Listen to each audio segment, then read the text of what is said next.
செய்தியை உங்களோடு கூட பகிர்ந்து கொள்ள விரும்புகிறேன். அதுக்கு முன்னால் ஒரு சின்ன கேள்வி கேட்குறேன்.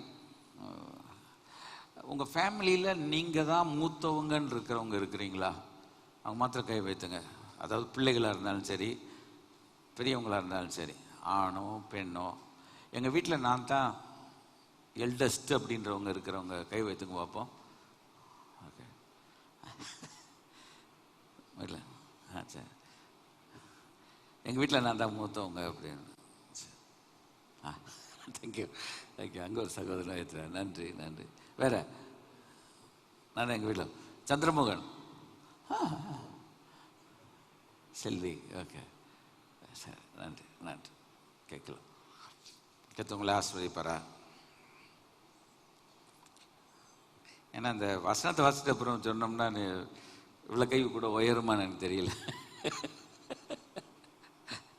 அதனால் முதல்ல கேட்டுக்கிடுவோம் அப்படின்னு நினச்சிட்டேன். அப்படி என்ன பாஸ்டர் பயம்? ஒரு பயம். இன்றைக்கி ஒரு செய்தி உங்களோடு கூட பகிர்ந்து கொள்ள விரும்புகிறேன். மாதத்தின் கடைசி வாரம் பின்னி போன வாரம் ஒரு வார்த்தை, ஒரு வசனம் சொன்னான். ஆனால் என் மனதில் அது ரொம்ப நாள் ஓடிக்கொண்டிருந்தது. ஒரு செய்தி இந்த நாளில் உங்களோடு கூட பகிர்ந்து கொள்ள விரும்புகிறேன். ஆதியாகமத்தின் புத்தகம் 4ஆம் அதிகாரம், வேதாகமத்தின் முதல் புத்தகம் 8 முதல் 10 வசனங்கள் நம்ம சேர்ந்து வாசிப்போம். சரியா? காயின் தன் சகோதரனாகிய ஆபேலோடு பேசினான். அவள் வயல்வெளியில் இருக்கும் சமயத்தில் காயில் தன் சகோதரனாகிய ஆபேலுக்கு விரோதமாய் எழும்பி அவனை கொலை செய்தான். கர்த்தர் காயினை நோக்கி, உன் சகோதரனாகிய ஆபேல் எங்கே என்றார். அதற்கு அவன், நான் அறியேன், என் சகோதரனுக்கு நான் காவலாளியோ என்றான். அதற்கு அவர், என்ன செய்தாய்? உன் சகோதரனுடைய ரத்தத்தின் சத்தம் பூமியிலிருந்து என்னை நோக்கி கூப்பிடுகிறது. 9-10 வசனங்கள். கர்த்தர் காயினை நோக்கி, உன் சகோதரனாகிய ஆபேல் எங்கே என்றார். நான் அறியேன், என் சகோதரனுக்கு நான் காவலாளியோ என்றார். அதற்கு அவர், என்ன செய்தாய்? உன் சகோதரனுடைய ரத்தத்தின் சத்தம் பூமியிலிருந்து என்னை நோக்கி கூப்பிடுகிறது. கர்த்தருடைய பரிசுத்த நாமத்துக்கு மகிமை உண்டாவதாக. இந்த செய்தி ஒரு மிஷன்ஸ் சேலஞ்ச், ஒரு மிஷனரி சவால் செய்தி. அதனால் ஒன்று நீங்கள் போட்டுக்கலாம் நம்பர்.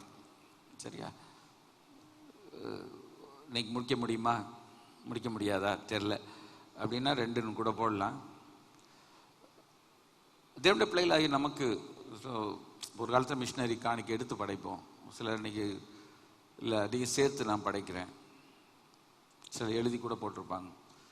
அதை அந்த பகுதியாக பிரித்து அந்த ஊழியங்களுக்கு அந்த சபையிலிருந்தும் முடிந்தவரை யாரையும் கஷ்டப்படுத்தாமல் ஆரம்ப காலத்தில் செய்த ஊழியங்களையும் தாண்டி முடிந்தவரை எல்லா ஊழியங்களுக்கும் எடுத்து கொடுக்க கர்த்தர் கிருபை செய்தார்.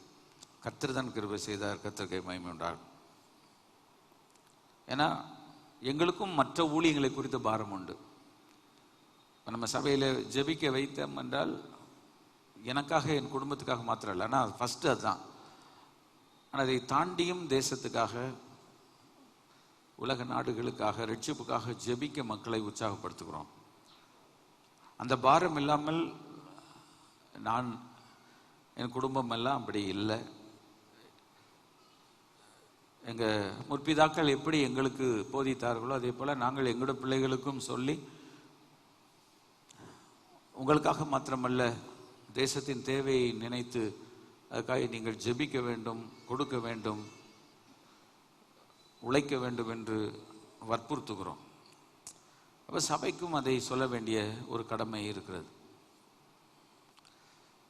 அநேகர் ஒரு காலங்களில் என்னை எப்படி நினைத்தார், பாஸ்டர் வெறும் ஆசீர்வாதத்தை பேசுவார், இல்லைன்னா வாக்குத்தத்தத்தை பேசுவார். ஆண்டவர் கிருபையா என் மண்டைக்குள்ளே நிறைய விஷயம் கிடக்குது, நான் சொல்ல முடியாது. சிலதை ரொம்ப யோசித்து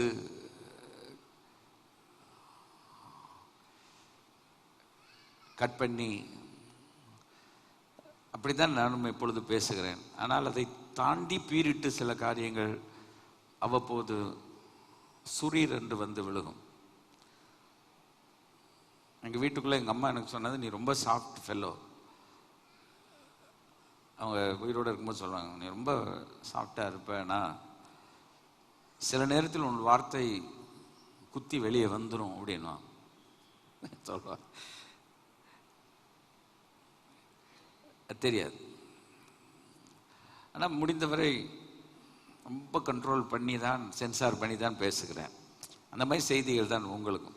ரெண்டாவது, இடம் பொருள் ஏவல், இது உங்களுக்கு புரியுமா புரியாதா, இது உங்களுக்கு தேவையா தேவையில்லையா. ஆனால் பைபிள் எல்லாருக்கும் தேவை, பைபிள் இருந்தால் நாங்கள் எடுத்து சொல்கிறோம்.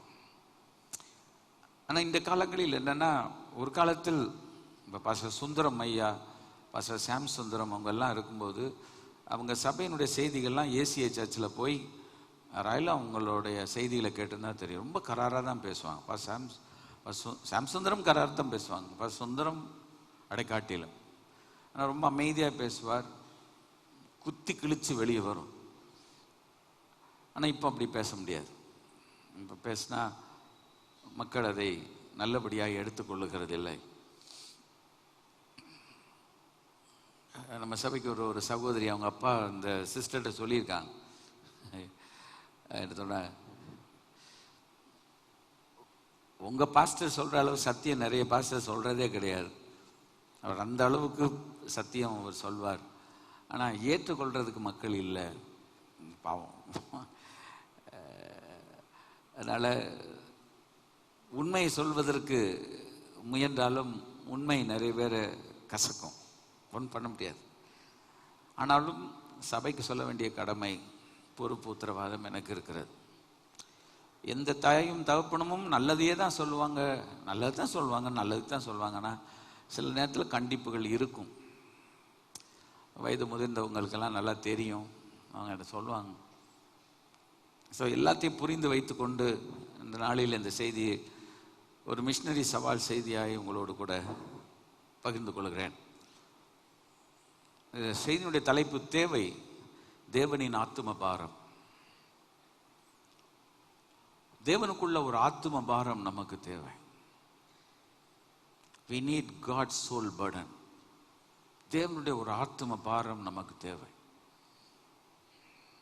ஒவ்வொருவருக்கும் ஆத்தும பாரம் தேவை. ஆத்தும பாரம் இல்லாமல் நம்மால் வாழ்க்கை ஓட்ட முடியாது. சகோதரி சாரல் நவரோஜி ஒரு பாடல் பாடுவாங்க, பாவம் பெருகுதே பாரும் பரன் இயேசுவே, அழியும் மனுக்குலம் அதையும் ரட்சிப்பீரே. நம்ம பிடிச்ச பாடல். பாவம் பெருகுதே பாரும் பரன் இயேசுவே, அழியும் மனுக்குலம் அதையும் ரட்சிப்பீரே. அதில் வரும், வெறுங்கையாய் பரலோகத்தில் வந்திடேன் இயேசுநாதா. பரலோகத்துக்கு வரும்போது சும்மா வீசின கையும் வெறுங்கையுமா வரக்கூடாது அப்படி என்று பாடியிருப்பாங்க. சரி, இப்போ இந்த வசனத்தில் இந்த வாசத்தை பார்க்கும்போது கடவுள் காயினை பார்த்து ஒரு வார்த்தை கேட்கிறாய், உன் சகோதரனாகிய ஆபேல் எங்கே என்று கேட்கிறார். Where is your brother Abel? ஆண்டவர் இந்த 4ஆம் அதிகாரத்தில் இரண்டாவது ஒரு கேள்வி கேட்கிறார். முதல் கேள்வி, ஆதாமே நீ எங்கே இருக்கிறாய்ன்னு கேட்டார். அது இன்னொரு நாள் வச்சுக்கணும். ஒளிந்து கொண்டது 2 பேர், ஆனால் ஆதாம் இடத்தில் தான் கேள்வி கேட்கிறார். அந்த அம்மா அவருக்கு பின்னால் ஒளிஞ்சு கிடந்துச்சா என்ன கிடந்துச்சுன்னு தெரியல. பண்ணதே அந்த அம்மா தான் பண்ண சேட்டை, வம்பு. லேடிஸ் கவச்சிக்கிறாங்க, உண்மையை சொல்லி தானே ஆகணும். கடவுள் கட்டளை மீறுறதுக்கு அது அந்த அம்மா தான். ஆண்டவர் என்ன கேள்வி கேட்டது, ஆதாமே நீ எங்கே இருக்கிற கேட்டார். ஆண்டவர் கேட்கும்போது உன் சகோதரன் ஆபேல் எங்கேன்றது அவருக்கு தெரியாதுன்னுலாம் இல்லை, அவருக்கு தெரியும். He knew what has happened. என்ன நடந்ததுன்னு ஆண்டவர் தெரியும். ஆனால் சம்பந்தப்பட்ட நபர் மூலமாய் வாயிலிருந்து புடுங்க விரும்புகிறார், கேட்க விரும்புகிறார். உன் சகோதரன் ஆபேல் எங்கே என்றான். தேவை, தேவனின் ஆத்தும பாரம்னா, ஆண்டவர் எப்படி ஆதாம் ஏவாள் மேல பாரம் இருந்துச்சோ அதே போல இந்த உலகத்தில் பிறந்த பையன் மேல, குடும்பத்தில் பிறந்த பையன் மேல ஆண்டவர் கேள்வி வைக்கிறார். ஏன்னா அந்த குடும்பத்தில் உள்ள 2வது ஒரு பையன் காளி. உன் சகோதரனாகிய ஆபேல் எங்கேன்னு கேட்கிறார். Where is your brother Abel? இது எங்கன்னா இந்த சம்பவம் நடந்து ஒரு வயல்வெளி. இன்னைக்கு வயல்வெளி என்று சொல்லும்போது ஒரு அறுவடை இடம், அறுவடை நேரம், அறுவடை காலம். இன்னைக்கு ஆத்துமாக்கள் அறுவடை செய்யப்படுகின்ற ஒரு காலங்கள். அங்கங்கே வேதம் சொல்லுகிற ரட்சிக்கப்படுகளை கர்த்தர் அனுதினமும் சபையில சேர்த்து கொண்டு வந்தார். முழு உலகமும் அங்கங்கே சபைகளில் ஆத்துமாக்கள் புதிதாக இயேசுவை சொந்த ரட்சகரும் ஆண்டவருமாக ஏற்றுக்கொண்டு வந்து கொண்டிருக்கிறான். ஆனால் அப்படிப்பட்ட நேரத்தில் ஒரு கேள்வி திருச்சபையை நோக்கி, திருச்சபைக்கு வருகிற மக்களை நோக்கி. இப்போ நான் கேட்டேன்ல, உங்க குடும்பத்தில் யார் மூத்தவங்க இருக்கிறாங்கன்னா ஃபர்ஸ்ட் பார்ன். நல்லா யோசிச்சு பார்த்தீங்கன்னா யார் இந்த காயின்? கடவுள் கேள்வி கேட்கிறாரே, உன் சகோதரன் ஆபேலுங்க. Who is this Cain? Cain வந்து தீமைக்கு உதாரணமான ஒரு மனுஷன். Is a sign of an evil one. என்னங்க பாஸ்டர் இப்படி சொல்றீங்க? 4ஆம் அதிகாரத்தில் ஏவாள் மூலமாக குழந்தை பெற்ற போது, கர்த்தரால் ஒரு மனுஷனை பெற்றேன், கடவுளால எனக்கு ஒரு பிள்ளை கிடைச்சதுன்னு சொன்னார். Jesus Christ. அப்ப முதல் பிள்ளை கடவுளால கிடைச்சிருக்கு. நல்லா யோசிச்சு பார்த்தீங்கன்னா இந்த உலகத்துல முதற் பேரானவன் அவன் தான். அப்படிதானே? முதற் பேரானவன். ஆதாம் ஏவாளையும் கடவுள் சிறு பிள்ளையார்னு படைக்கல. அவள் படைக்கும்போது ஒரு அடல்ட்டா, அவங்க ஒரு குழந்தை பெற்றெடுக்கக்கூடிய நிலைமையில தான் அவங்களை ஆண்டவர் படைக்கிறார் ஃபர்ஸ்ட். ஆனா அவங்களுக்கு பிறந்த குழந்தை சொல்ற, கர்த்தரால் ஒரு மனுஷனை பெற்றேன் என்றார். குழந்தை கடவுளால் கிடைத்த குழந்தை. எனக்கு அன்பான கர்த்தருடைய பிள்ளைகளே, நம்ம குடும்பத்தில் என்னைக்கு நீங்க நல்லா யோசிச்சு பார்த்தீங்கன்னா, ஒரு குடும்பத்தில் முதல் பிறந்தவங்க ரொம்ப முக்கியம். அவங்ககிட்ட தான் ஆண்டவர் ஃபர்ஸ்ட் கேள்வி வைக்கிறார். இப்போ இங்கே வந்திருக்க நீங்க நிறைய பேர், நான் பரவாயில்ல தப்பிச்சுக்கிட்டேன், நான் 2வது 3வது, சில நான் என்ன செய்யறது, கடைக்குட்டி என்னெல்லாம் எல்லாரும் சேர்த்து வச்சு ஆண்டவர் கேட்கிறார். ஆண்டவர் கேள்வி கேட்கறதுக்கு உரிமை இருக்கிறது. எல்லாத்தையும் கொடுத்த ஆண்டவருக்கு, படைச்ச தேவனுக்கு நம்மகிட்ட கேள்வி கேட்கறதுக்கு உரிமை நிச்சயமாக இருக்கிறது. எனக்கு அன்பானவர்களே, அப்ப ஆண்டவர் நம்மகிட்ட கேள்வி கேட்பார், என்ன செய்தாய்? ஆபேல் எங்கே? அவன் பேசுறான், போட்டோம். இன்றைக்கு உங்களோடு கூட நீங்க உங்க குடும்பத்தில் பிறந்த சகோதர சகோதரியை பற்றி என்ன சொல்ல போகிறீர்கள்?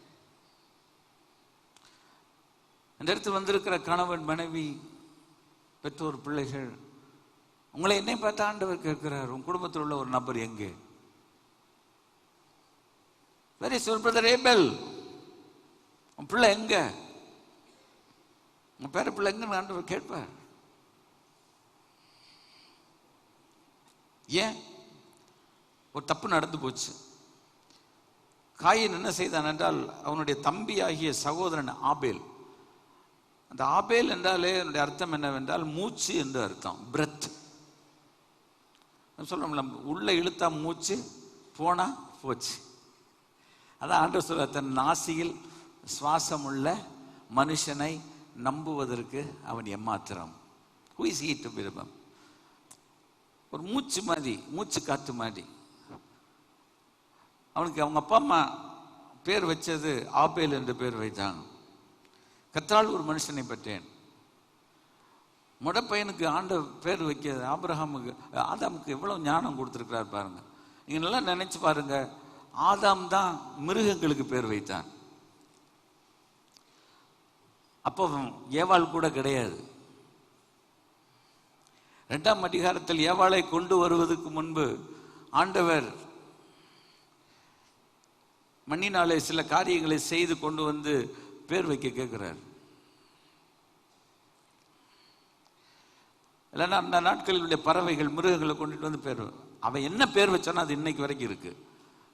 ஒரு பேர் ஒருத்தருக்கு வைக்கணும்னா, ஒரு மிருகத்துக்கு பேர் வைக்கணும்னா எவ்வளவு அறிவு இருந்திருக்க வேண்டும். சரி, தேவன் படைத்த முதல் மனிதனுக்கு அந்த அளவுக்கு விஸ்டம் இருந்திருக்கு. இப்போ நம்ம ஒருத்தருக்கு பேர் வைக்க சொல்லும் போது, பேர் வைக்க டக்குன்னு பேர் வச்சுடுறோமா? இல்லை, நீங்கள் வச்ச பேரை தான் நாங்கள் இங்கே சொல்லி ஜெபம் பண்ணுறோம். நீங்கள் பாட்டில் திருத்துப்புன்னு கொண்டு வந்து என் பிள்ளையை ரெஜிஸ்டர் பண்ணுங்க, பேர் வைங்கன்னு சொன்னால் நான் என்ன பேர் வைக்கிறது? என் பேர் வச்சா உங்களுக்கு பிரச்சனை வந்துடும். சரியா? அதனால் நீங்கள் வைக்க மாட்டீங்க, வேறு பேர் வைங்கன்னு சண்டை போட்டுக்கிட்டு இருக்கணும். அப்போ அந்த பேரை நீங்கள் யோசிக்கிறதுக்கு உங்கள் மூளையை நீங்கள் எவ்வளோ கசக்கணும், ரைட்டா? அப்போ ஆதாம் அவ்வளோ பேருக்கு பேர் வச்சிருக்கிறான். அப்போ அவ்வளோ பேர் வச்சவனுக்கு எவ்வளோ இன்டெலிஜென்ட்டாக இருந்திருப்பான். அவன் தான் தன் குடும்பத்தில் பிறந்த பிள்ளைக்கு கர்த்தரால் ஒரு மனுஷனை பெற்றேன் என்றான். ஆபேல்ன்றவனுக்கும் அவன் தான் பேர் வச்சான். ஆனால் ஆபேல்னு பேர் வைக்கக்கூடாது. கோச்சுக்கிறாய் சொல்லியிருக்கேன் சிலர்கிட்ட. ஆபேல் சில பேர் வச்சிங்கன்னா கோச்சுக்கிறாதீங்க. அவருக்கு நல்ல பேர், நல்ல சாட்சியெல்லாம் இருக்கு. ஆனால் ஆபேல பொட்டுன்னு போயிட்டான். அதான் பைபிள் படித்தவங்க எல்லாம் பண்ணுவாங்க. இன்றைக்கும் எனக்கு தெரிஞ்ச ஒரு பாஸ்டர் உண்டு, அவர் ஆபேல். அவர் ரொம்ப காலம் உயிரோடு கூட இருந்தார். எங்கள் அப்பா காலத்து அவர் எங்கே இருந்தாருன்னு எனக்கு தெரியும். சரியா? பாஸ்டர் ஆபேல் என்று நாங்கள் சொல்லுவோம். ஆனால் அந்த ஆபேல்லாம் பேர் வைக்கக்கூடாது. இப்போ வச்சுட்டாங்க பேரண்ட்ஸ், அது வேற. ஏன்னா கொஞ்ச நேரம் தான் அது, சுவாசம்ன்றது ஒரு நிரந்தரம் இல்லாமல் இருக்குது. ஸோ ஒவ்வொரு பேருக்கு வைக்கும்போது ஒரு அர்த்தம் இருக்குது. ஆனால் ஃபஸ்ட் எங்களை பயமுறுத்துறீங்க. இங்கே வந்திருக்க நாங்கள் நிறைய பேர் ஆண்டவர் அறியாத குடும்பத்தில் பிறந்தோம். அதுதான் பைபிள் படிங்கன்றோம். ஹலோ, நீங்கள் பைபிள் ஒழுங்காக படிச்சுட்டே வந்தீங்கன்னா, சில ஒழுங்காக பைபிள் படித்தா பரலோகம் போயிட முடியுமா? அதுக்கு வேறு ஒருத்தர். பைபிள் படித்தவங்களாம் பரலோகத்துக்கு போயிட்டாங்களா? அதுக்கு ஒரு கதை எழுதுவாங்க, அது வேற. ஆனால் பரலோகத்துக்கு போகிறதுக்கு பைபிள் ஹெல்ப் பண்ணும். பைபிள் படிக்க படிக்க தான் கடவுளை பற்றி நம்ம என்ன செய்வோம், தெரிஞ்சுக்குவோம். இப்போ 1ஆம் கிளாஸ் நமக்கு வாழ்க்கையில் உயர்றதுக்கு, 2ஆம் கிளாஸ் எல்லாம் உயர்றது, 1லேருந்து 5 வரைக்கும் நம்மளை தூக்கி தூக்கி தான் போடுறாங்க பரிச்சை வைக்காமல். அதுக்காக 1 to 5ஆம் கிளாஸ் எடுத்துருவோமா? டீச்சர்ஸ் எல்லாம் வேலைக்கு எங்கே போகிறது? பிள்ளைகள் 5ஆம் கிளாஸ்க்கு அப்புறம் 6ஆம் கிளாஸில் நீங்கள் சேர்த்துருவீங்களாக்கும். 5ல் விளையாது, 50ல் விளையாது. இப்போமே பள்ளிக்கூடத்துக்கு போகும்போது அட்டகாசம் பண்ணி தொலையுது.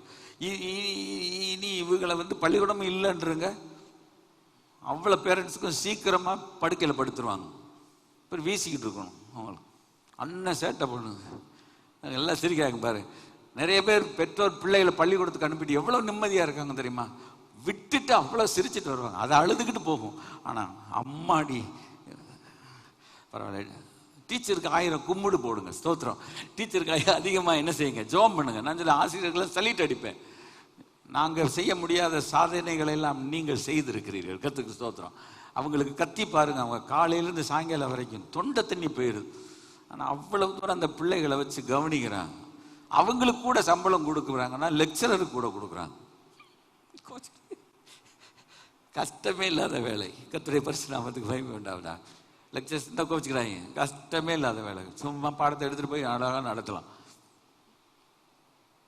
மூளையை உதவி செய்யணும், வேலை செய்யணும். சின்ன கிளாஸில் உயிரை நீங்கள் கொடுக்கணும். டீச்சர் அதான் அவங்க இருக்க இடம்லாம் சிக்கலான இடம். சிக்கலாக்குன்ற பேர் வைக்கலாம். கர்த்தருடைய பரிசுநாமத்துக்கு மகிமை உண்டாகணும். ஆபேல் வந்தனால கோச்சிக்கிறாதீங்க, சரியா? உன் சகோதரன் ஆபேல் எங்கே என்றார். தேவன் முதல் குடும்பத்தில் பிறந்த மனுஷனுக்கு கேள்வி கேட்கிறாரு. ஏன் தெரியுமா? அவனுக்கு பொறுப்பு இருக்கு. கைகளை வைத்து கத்திர மகிமைப்படுத்தும். என்னைக்கும் முதல்ல பிறந்த பிள்ளைக்கு பொறுப்பு இருக்கு. நீங்க முதல் பிள்ளையெல்லாம் நீங்க சொல்லுங்க, கொஞ்சம் பயந்தே தான் இருப்பீங்க. அதனால பொறுப்பு இருக்கு. பாஸ்டர் என்ன பாஸ்டர்? ஆமா, ஏன் தெரியுமா? மோசேயினுடைய காலத்தில் சேஷ்ட புத்திர பாகம் சொத்துல 2 பங்கு கிடைஞ்சது. கைகளை வைத்து கத்திர. இப்ப மாத்திரம் நிறைய கை உயரும். ஆமா, எனக்கு சொத்துல 2 பங்கு வேணும். சேஷ்ட புத்திரம் எப்படின்னா, ஒரு சொத்தை 3 வீட்டில் 2 பிள்ளைகள்னா 3 பிரிச்சு 2 பகுதி யாருக்கு போகும்? மூத்த பிள்ளைக்கு போகும். கைகள் வைத்து கத்திர மகிமைப்படுது. இப்போ நிறைய பேர் சந்தோஷம் எப்படி தெரியுமா? எனக்கு 2 பங்கு வீட்டில் கேட்டிருக்கேன், என் பாஸ்டர் சொல்லியிருக்காங்க. செய்தி திரும்ப திரும்ப எடுத்து போட்டுக்கலாம் ரீல்ஸில். மூத்த பிறந்த பிள்ளைக்கு எப்படின்னைக்குமே சொத்துல டபுள் போர்ஷன் என்று, அதுக்கெல்லாம் சந்தோஷமா சிரிப்பாங்க. ஆனா பொறுப்பு இருக்கு. உங்களுக்கு தெரியும், பைபிள்ல யாக்கோபுக்கு 12 பிள்ளையில முத பிள்ளை பேர் என்னது? நான் படித்தேன். ரூபன். அந்த ரூபனை குறித்து அவருடைய தகப்பனார் கடைசி நாட்களில் சொன்ன வார்த்தையை பாருங்க, நீ என் சேஷ்ட புத்திரன். அப்ப மோசேயினுடைய காலத்துக்கு முன்பதாகவே சேஷ்ட புத்திரன் என்ற ஒரு வார்த்தை இருக்கிறது. சேஷ்ட, அவன் தான் ஃபர்ஸ்ட். அவனை குறித்து என்ன சொல்லி இருக்கிறது? நீ என் சத்துவமும் என் முதற் பலனுமானவன். எங்க குடும்ப வாழ்க்கையில பிறந்த பிள்ளை, எங்க குடும்ப வாழ்க்கையில பிறந்த முதல் பிள்ளை, என் குடும்பத்துல பிறந்த முதல் பிள்ளை, முதற் பிள்ளைனானவன். நீ மேன்மையில் பிரதானமானவனும் வல்லமையில் விசேஷமானவன். இத்தனை வார்த்தை அப்போ விரும்பல, அப்புறம் சொல்றேன். நான் காயினுங்க சொல்றதுனால, என் மேன்மையில் நீ பிரதானம், வல்லமையில் விசேஷமானவன். அவ்வளவு விஷயம் ஒரு மூத்த பிள்ளைக்கு இருக்கு. நான் சொன்னேன்ல, முத பிள்ளை காயின், ரெண்டாவது அவனுக்கு சேஷ்ட புத்திர பாகம் அவனுக்கு. அப்போ என்னைக்கு இருந்தாலும் சொத்து வேணும்னாலும் பொறுப்பு வேணும். நிறைய பேர் இந்த உலகத்தில், இந்த கிறிஸ்தவ குடும்பத்தில் நிறைய பேர் என்ன நினைக்கிறாங்கன்னா, நம்ம என்ன நினைக்கிறோம்னா, நமக்கு சொத்து வேணும் ஆனால் பொறுப்பு வேணாம், பதவி வேணும் ஆனால் பொறுப்பு வேண்டாம். நான் ஒரு பெரிய ஆளாக இருக்கணும்னு நினைக்கிறது தப்பு இல்லை, ஆனால் பெரிய ஆளாக இருந்தால் அந்த பெரிய ஆளுக்கு ஏற்ற மாதிரி நடந்துக்கிடணும், லைஃப் இருக்கணும். நம்ம ஃபேமிலியில் ஆளுன்ற பேர் ஒரு முக்கியமான, குடும்பத்தில் பாருங்களேன், எந்த கல்யாணம் வந்தாலும் எது வந்தாலும் யாரை தான் நிப்பாட்டுவாங்க ஃபர்ஸ்ட். இப்போ எங்கள் அம்மா உயிரோடு இருந்த காலத்தில் இவனை வாடா முதல்வர்னுவாங்க. ஸ்டாலின் கோச்சிக்கிடக்கூடாது, எங்கள் குடும்பத்துக்கு அவர் தான் ஸ்டாலின், வாடா முதல்வர் அப்படின்னு கூப்பிடுவாங்க. வாடா முதல்வர். அதான் என் குடும்பத்தில் முதல் பேரன். நான் சொன்னபடி எல்லாம் கேட்டாங்களான்றது அடுத்து. சரி, ஆனால் மூத்தவங்களுக்கு பொறுப்பு இருக்கு. இப்போ இந்த இடத்துல வந்திருக்க நீங்களே கொஞ்சம் கொஞ்சமாக உங்களுக்கு வயிறு கலக்கும், அவ்வளோ, வேற என்ன செய்யறது. கர்த்தர் நம்மை வாழ்க்கையில் குடும்பத்தில் பொறுப்பாக வைத்திருந்தார் என்றால் நம்ம செய்ய வேண்டிய நிறைய வேலைகள் இருக்கிறது. சரி, நீங்கள் நானும் தப்பிச்சிடலாம்னு நினைக்க முடியாது. நான் உங்களுக்கு போக இந்த பகுதியை காட்டுக்கிறேன். என் பாஸ்டர் இப்படி சொல்லியிருந்தேன், நான் போன வாரமே கட்டடிச்சிருப்பேனே பாஸ்டர். நல்ல வேலைக்கு வந்தீர்கள், கர்த்தர் உங்களை ஆசீர்வதிப்பாராக. நீ அடுத்தது எப்பவும் பேசுவேன்னு தெரியாது, அது ஒரு டைமில் பேசுவேன். அதோட செய்தி ரூபனை குறித்து பைபிளில் பொறுப்பு எவ்வளவு இருக்குன்னு பாருங்களேன். ஒரு வசனத்தை எடுத்து வாசிங்க. ஆதியாகமத்தின் புஸ்தகம் 37ஆம் அதிகாரம். சரி, தம்பியை பற்றி கடவுள் அண்ணன்ட்ட கேட்பார், கைகளை வைத்து கத்திர மையப்படுத்துங்க. ஆமா, தங்கச்சியை பற்றி அக்காட்ட கேட்பார், பிள்ளைகளை பற்றி அப்பா அம்மாட்ட கேட்பார், பிள்ளைகளிடத்துல அப்பா அம்மாவை பற்றி கேட்பார். இங்கே வந்திருக்க ஒவ்வொருவரும் நம்முடைய மாமா மச்சான், நம்ம கட்ட போகிற பொண்ணு, மாமா பொண்ணு, எல்லாத்த பற்றியும் கடவுள் கேட்பார். ரசிக்கப்பட்டிருக்காங்களான்னு தெரியல, கர்த்தருடைய பரிசுத்த நாமத்துக்கு மகிமை உண்டாகுது. எல்லாத்தையும் ஆண்டவர் கேட்பார். நம்ம கவனமாக இருக்கணும். ஏன்னா பைபிளில் இருக்கு. உங்களுக்கு நான் இன்னைக்கு இதை சொல்கிறேன், ஜெபம் பண்ணிட்டு சொல்கிறேன். கடவுளை பற்றி, கடவுளுக்கு இருக்கிற ஒரு ஆத்ம பாரம் நமக்கு இல்லைன்னா நம்ம ஒரு மாதிரி போய் நம்முடைய வாழ்க்கை தவறாக முடிகிறதுக்கு வாய்ப்பு இருக்கிறது. ஆண்டவர் கிருபை செய்வாராக. ஆதியாகமத்தின் புஸ்தகத்தில் 37ஆம் அதிகாரத்தில் உங்களுக்கு தெரியும், யோசேப்பு வர்றான். சம்பவம் பாடல, அவனை கொன்றணும்னு சொல்லி பிரதர்ஸ் எல்லாம் முடிவு பண்ணிட்டாங்க. 21ஆம் வசனத்தை படித்து பாருங்க. இவங்க எல்லாரும் யோசிக்கிறாங்க, அவனுங்க கொன்றுவோண்டா, அவன் சொப்பனை எப்படி முடியும்ன்ற நேரத்தில் ரொம்ப டைம் இதில் சேர்க்கல. ரூபன் அதை கேட்டு அவனை அவருடைய கைக்கு தப்பு வைக்கிறான். ரூபனோட கூட பிறந்தது யோசேப்பு இல்லை, ஆனால் அந்த குடும்பத்தில் உள்ள 4 பெண்களுடைய பிள்ளைகள் தான் எல்லாரும் சேர்ந்து 12 பேர் இருக்காங்க. ஆனால் ரூபனுக்கு யோசேப்பின் மேலே ஒரு பாரம். கைகளை ஊத்து கத்திர மகிமைப்படுத்தும் ஜீசஸ். அவன் சொல்றான், அவர்கள் கைக்கு தப்புவித்து அவனை அவருடைய தகப்பனிட, இவன் இங்கே எல்லாரும் சேர்ந்து என்ன பண்ணணும்னு நினைக்கிறாங்க, அவனை கொல்லணும்னு நினைக்கிறாங்க. ரூபன் பார்க்குறான், ஆஹா, நான் சொல்றான், அவனை கொல்ல வேணாம், நீங்கள் ரத்தம் சிந்திராதீங்க. ஏன்னா ரத்தம் பேசும். நான் அப்புறம் வர்றேன், என்ன உங்களுக்கு ரத்த கடவுள் நோக்கி கூப்பிடும், அது வேற. வனாந்திரத்தில் உள்ள இந்த குழியில் போட்டு விடுங்கள் என்று சொல்லி இவ்விதமாய் ரூபன் அவனை அவர்கள் கைக்கு தப்புவித்தார். ஒரு குடும்பத்தில் ஃபர்ஸ்ட் பிறக்கிறவங்க யாரா இருந்தாலும், இதை நான் இயேசு கிறிஸ்துக்கு ஒப்பனையா கொண்டு வர்றேன். பின்னால் நீங்க படிச்சு பார்க்கும்போது உங்களுக்கு நான் சொல்றேன், இயேசு கிறிஸ்து பிதாவுக்கு மூத்த குமாரன். யோவான் 3:16 சொல்லுகிறது, தேவன் தம்முடைய ஒரே பேரான குமாரனை விசுவாசிக்கிறவன் எவனோ அவன் கெட்டு போகாமல் நித்திய ஜீவனை அடையும்படி அவரை தந்தருள் இவ்வளவாய் உலகத்தில் அன்பு கூர்ந்தார். இயேசு கிறிஸ்து மூத்த குமாரன் பிதாவாகிய தேவனுக்கு. பின்னால இன்னும் நான் சொல்வேன், அதனால நம்ம எல்லாம் அவரோடு பிறந்த சகோதர சகோதரிகள். நம்ம மேல அவருக்கு ஒரு ஆத்தும பாரம் இருந்ததுனால தான் அவர் தன்னையே சிலுவையில தன் இரத்தத்தை சிந்தி உயிரை கொடுத்து அதன் மூலமாக நம்மை மீட்டு கொண்டிருக்கிறார். நம்மை அவருடைய சகோதர சகோதரிகளா. அதனாலதான் பாடுறோம், இயேசுவின் குடும்பம் ஒன்று உண்டு, அன்பு நிறைந்திடும் இடம் ஒன்று உண்டு, அங்கு சமாதானம் உண்டு, சந்தோஷம் உண்டு, சண்டை சச்சரவு கிடையாது. நான் பின்னால சொல்றேன், அவ்வளவு நான் சொல்லலை. யோசித்து பார்த்தீங்கன்னா, ஸோ அவன் எவ்வளவு பொறுப்பை காப்பாத்துறான். அதுக்கு பின்னால அவன் இல்லாத நேரத்தில் என்ன பண்ணிட்டாங்க, இஸ்மாவேலருக்கு வித்துட்டாங்க. ஆனா அன்னைக்கு ரூபன் மாத்திரம் உள்ள விழலைன்னா யோசேப்பை கொண்டிருப்பாங்க. முழிக்கிறீங்க? அன்னைக்கு ரூபன் மாத்திரம் வாய்ஸ் கொடுக்கலன்னா அந்த குடும்பத்தில் ஒருத்தன் அன்னைக்கு செத்துருவான். உங்களையும் என்னையும் தேவன் இந்த உலகத்தில் ஜனத்தை காப்பாற்ற அழைத்திருக்கிறார். நரகத்துக்கு போய் கொண்டிருக்கிற மக்களை, அழிவுக்கு நேராக ஓடிக்கொண்டிருக்கிற மக்களை,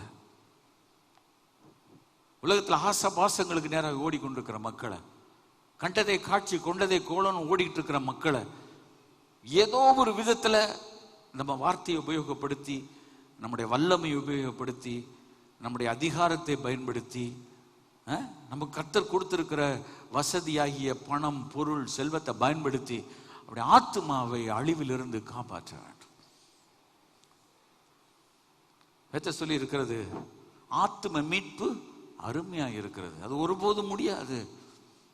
ஒரு ஆத்துமாவை மீட்கிறதுக்கு நம்முடைய உலக பொருள் எவ்வளவத்தை இழந்தாலும் பரவாயில்ல, நம்ம உலக காசை கூட செலவழிச்சு ஒரு ஆத்துமாவை ஆண்டவர் பக்கமா திருப்பி விடுறது ஆசீர்வாதமாக இருக்கும்.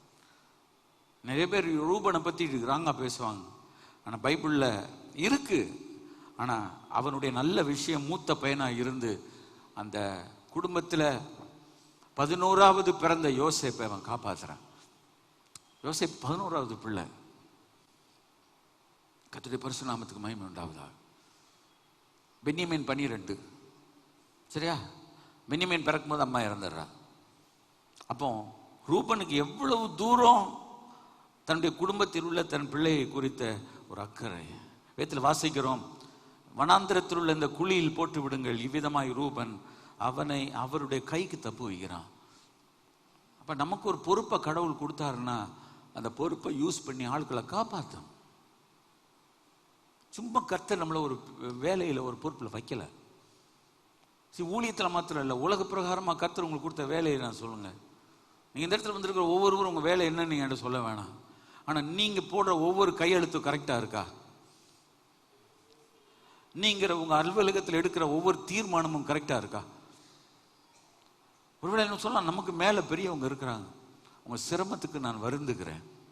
ஆனால் உங்களால் முடிந்த அளவு ஒரு மனிதனுக்கு ஒரு ஆபத்து, ஒரு பகுதிக்கு ஒரு ஆபத்து, ஒரு தெருவுக்கு ஒரு ஆபத்து, ஒரு சமுதாயத்துக்கு ஒரு ஆபத்து என்று சொன்னால் அந்த இடத்தில் அதற்கு பொறுப்பானவர்கள் மிக ஜாக்கிரதையோடு தங்களுடைய உயிரை காக்கணும். யோசேப்பை கொல்றவங்களுக்கு ரூபனை கொல்றதுக்கு எவ்வளவு நேரம் கொன்றுவாங்க நினைச்சா? ஏன்னா இவங்க தான் ஜாஸ்தி, மெஜாரிட்டி 10 பேருக்கு மேல உட்கார்ந்துருக்காங்க. அவ்வளவு பேர் யோசேப்பை கொல்லணும்னு நினைக்கிறாங்க. ரூபனை தடுக்கிறதுக்கு ரூபனை 2 சாத்தி அவனை உள்ள குழியில போட்டுடலாம். சரி, நீங்க நினைக்கலாம், நீங்க இருக்கிறதான அலுவலகத்தில் உலக வேலையில எத்தனை காரியங்கள் தேவனுடைய ஜனத்துக்கு விரோதமாய், தேவனுடைய குடும்பங்களுக்கு விரோதமாய் ஒவ்வொரு காரியங்கள் அரசாங்கம் கொண்டு வரும்போது நம்ம தடுக்கிறதுக்கு கர்த்தர் அந்த பொசிஷன்ல வச்சிருந்தா நம்ம செய்யணும். இல்லைன்னா அந்த பதவியை ராஜினாமா பண்ணிட்டு ஓடிடணும் அந்த இடத்த விட்டு. வேண்டாம், அந்த போஸ்டே எனக்கு வேண்டாம், அந்த பொசிஷனே எனக்கு வேண்டாம். எத்தனை பேர் டிரான்ஸ்ஃபர் ஆகி ஒரு இடத்துக்கு போகணுன்றக்காக வெறும் கிளார்க்கா வாழ்க்கை முழுசும் ஓட்டியிருக்காங்க தெரியுமா? எத்தனை பேர் தன்னுடைய வாழ்க்கையில ஒரு பெரிய கஷ்டமான ஒரு காரியம். ஒரு இடத்துக்கு வந்தா நான் நிறைய பேருடைய நிர்பந்த, அதனால அவங்க சொன்ன இருக்கிற போஸ்ட்லேயே இருக்கும்போது. ஆனால் என்ன சிரமம் தெரியுமா? நம்முடைய ஜூனியர் மேலே ஏறிடுவான்.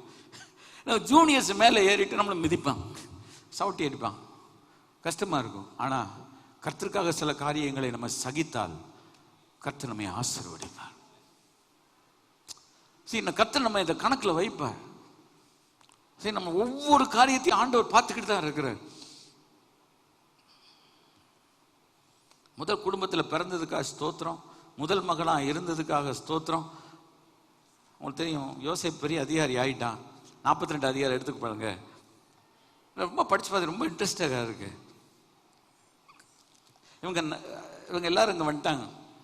இவங்க வரும்போது யோசேப்பை கண்டுபிடிக்க முடியல, ரூபனுக்கும் தெரியாது. ஆனால் இப்போ என்ன பண்ணிட்டாங்க தெரியுமா? உங்களுக்கு இந்த பணத்தை உள்ளே போட்டு மூட்டையை கட்டி அனுப்பும்போது ஒருத்தனை பிடிக்கணுன்றதுக்காக என்ன பண்ணிட்டாங்கன்னா, யோசேப்பு ஒரு காரியத்தை செய்ய சொல்கிறான், செஞ்சுட்டாங்க. 42 அதிகாரம் 21 வசனத்தை படித்து பாருங்க. அவங்க சொல்றாங்க, இதெல்லாம் நமக்கு ஏன் இப்படி நடக்குதுன்றாங்க.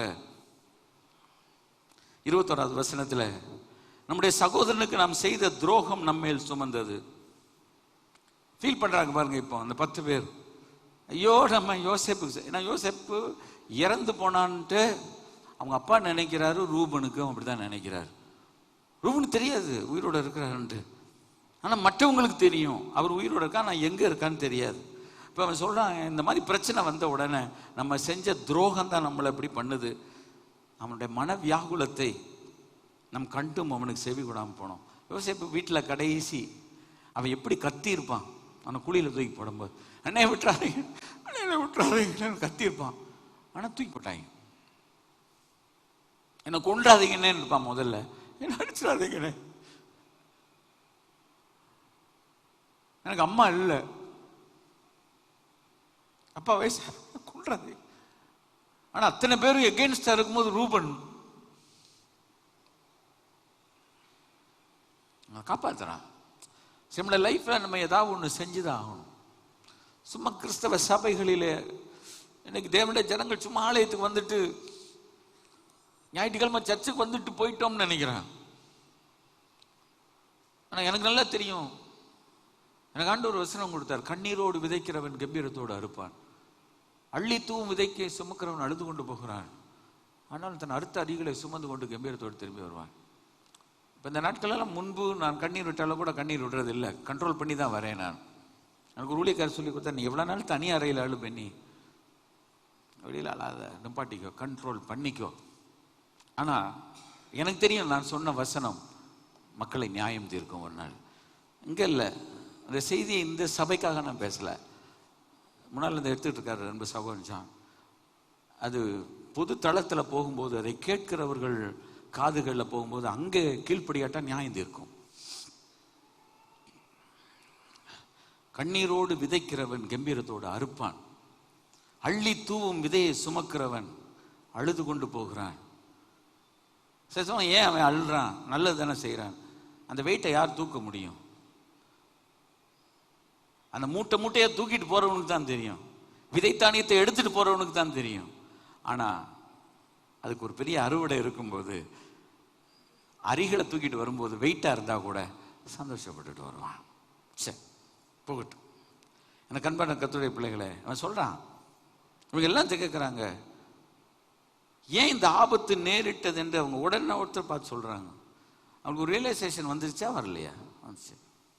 நம்ம நினைக்கிறோம், அவங்களுக்கு எந்த பாஸ்டர் பிரசங்கம் பண்ணாரு, எந்த கேம்புக்கு அவங்க போனாங்க, எந்த டிவி ப்ரோக்ராம் அவங்க கேட்டாங்க, நடந்த நிகழ்வுகள் அவங்கள யோசிக்க வச்சு நம்ம தப்பு பண்ணி இருக்கிறோன்ட்டு.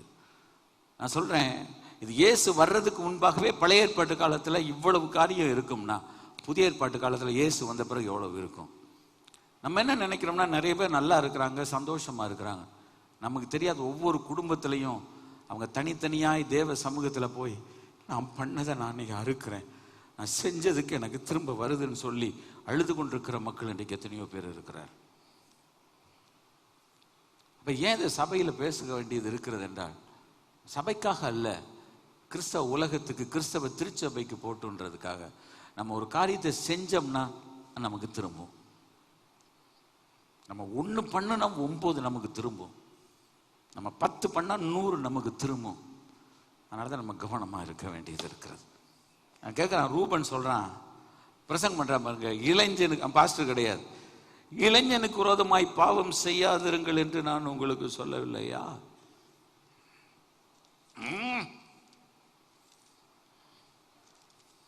இளைஞனுக்கு விரோதமாய்.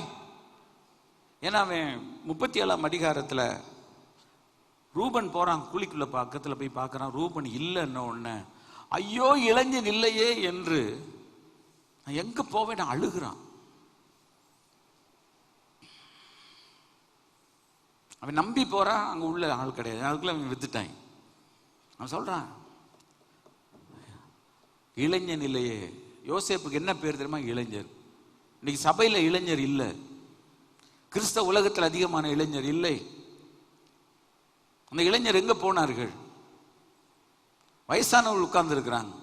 இப்ப மதுரையை எடுத்துக்கிடுங்க, இங்க நல்ல கல்லூரிகள் இல்லை, நல்ல பல்கலைக்கழகங்கள் ரொம்ப கம்மி, ஒண்ணுதான் இருக்கு. நம்ம பிள்ளைகளை படிச்சோன்னு எங்க அனுப்புறோம்? ஒண்ணு சென்னைக்கு அனுப்புறோம், இல்லை கோயம்புத்தூருக்கு அனுப்புறோம். திரும்பவும் சொல்லுகிறேன், நல்ல கம்பெனிஸ் மதுரையில் இருக்கா? இல்லை. எல்லா கம்பெனி எங்க இருக்கு? மெட்ராஸ்ல இருக்கு. நல்ல ஐடி ஃபீல்டு அங்கதான் இருக்கு. எல்லாரும் மதுரையிலிருந்து இடம்பெயர்றவங்க எங்க இடம்பெயர்றாங்க சொல்லுங்க? எல்லாம் சென்னைக்கு தானே போறாங்க, எல்லாம் கோயம்புத்தூருக்கு தான் போறாங்க. அங்க அவ்வளவு வாலிப தம்பிமார் தங்கைமார் நிறைய பேர் சபைக்கு வர்றாங்க, பெரிய பெரிய சபைகள்ல. அவங்க என்ன சொல்றாங்க? ஆஹா, இத்தனை பேர் எங்களுக்கு வந்திருக்கிறாங்க. அந்த பாஸ்டர்ஸ் அவங்க நெஞ்சில் அடிச்சுட்டு, கர்த்தர் இந்த ஆத்துமாக்களை எங்களுக்கு தந்திருக்கிறார், கர்த்தர் இந்த ஆத்துமாக்களை எங்களுடைய சபைக்கு கொண்டு வந்திருக்கிறார், நம்முடைய சபைக்கு இத்தனை புதிய ஆத்துமாக்கள் வந்திருக்காங்க. இவன் கை தட்டுறான்.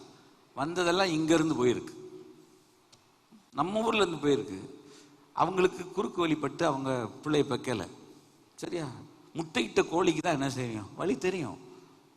ஆமா, ஒரு பிள்ளையை பெற்று எடுக்கிற குறுக்கு வழியில தாய்மார்களுக்கு தெரியும் அவ்வளோ வலி, இவ்வளோ கஷ்டப்பட. உங்க பிள்ளை கேட்கல, உங்க பிள்ளை வரலன்னா உங்களை கோபம் வருது. காரணம் என்ன? அப்போ இதே போல ஒவ்வொரு ஆத்மாவுக்காக அழுது கண்ணீரோடு ஜெபித்தது திருச்சபை. இவங்க இங்க இருந்து அங்க போயிட்டாங்க. அவங்க ஒரு வசனத்தை சொல்றாங்க, நீங்கள் பிரயாசப்பட்டு பயிரிடாதை அறுக்க. ஆண்டவர் சமாரிய ஸ்திரியிட பேசினார், அந்த வசனம் எடுத்து, உங்களை அறுக்க நான் அனுப்பினேன், மற்றவர்கள் பிரயாசப்பட்டார்கள், அவருடைய பிரயாசத்தின் பலனை நீங்கள் பெற்றீர்கள். Jesus Christ. ஆனா அவங்க எந்த சர்ச்சுக்கு நன்றி சொல்லணும்? எந்த சபையிலிருந்து அவங்க வந்திருக்கிறாங்களோ அவங்க கேட்கணும். அந்த சபையில் உள்ளவங்க கேட்கணும்.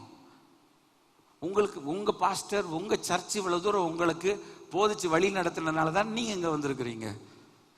தசமாவும் மாத்திரம் வாங்குறதுக்கு உங்களுக்கு ஆன்றாங்க. அவங்க படிப்புக்கு சின்ன வயசுல இருந்து ஜெபம் பண்ணது, அவங்களுக்கு வேலை கிடைக்கிறது ஜெபம் பண்ணதெல்லாம் உன் தாய் சபை. தாய் இல்லாமையா தகப்பு இல்லாமையா நீ எல்லாம் அங்க வந்த? இந்த மாதிரி எல்லா அவங்க அறுவடை செஞ்சுட்டு பெரிய ஊர்ல இருக்கிறவங்களாம், எங்கள் சபை வளர்ச்சியை பாருங்கள், எங்கள் சபை வளர்ந்து பெறுகிறதை பாருங்கள். உங்க சபையில ஆத்துமாங்களே இல்லை, வளர்ச்சியே இல்லை, உங்க சபை சேஞ்சு குட்டையா போகுது. இங்கிருந்து 10 ஆத்துமாக்களை எடுத்து வச்சவங்க என்ன பண்றாங்க? அன்னைக்கு ஒரு இடத்துல நான் கேள்விப்பட்டேன், நம்ம சர்ச்சில் இருந்து ஒருத்தவங்க பெர்மிஷன் எடுத்து தான் போயிருக்காங்க. அந்த பாஸ்டர் கேட்டிருக்காரு, நீங்க எங்க இருந்து வந்தீங்க சொல்லுங்க, நீங்க எங்க இருந்து வந்திருக்கீங்க சொல்லுங்கன்னு கேட்கிறாரு. ஆனா நிறைய இடத்துல அவ்வளோ ஆத்துமாக்களையும் கூட்டி வச்சுட்டு, ஸ்தோத்திரம் கர்த்தர் எனக்கு இந்த ஆத்துமாக்களை எல்லாம் வேற சபையிலிருந்து எனக்கு கொள்ளை பொருளாய் தந்தார். நீங்க அவங்க பின்னால வேற நிறைய பேர் ஆட்கள் போகுது. சிரிப்பார், டேய் என்னடா பண்ற நீ என்ன பண்றன்னு எனக்கு தெரியல, உனக்கே தெரியல, தெரிஞ்சு தெரியாத மாதிரி நீ நடிச்சிட்டு இருக்க. ஆண்டவர் சொல்றாரு. ஆண்டவர் ஒன்றும் முட்டாள் கிடையாது, ஆண்டவர் ஏமாற்றவே முடியாது. கரெக்டாக ஒருத்தங்க, நீங்க யாரு எங்க இருந்து வந்திருக்கீங்க கேட்குறாங்களே, எதுக்கு சொல்ல வரேன்? டிரான்ஸ்ஃபர் ஆகி போகலாம், படிப்புக்காக போகலாம்.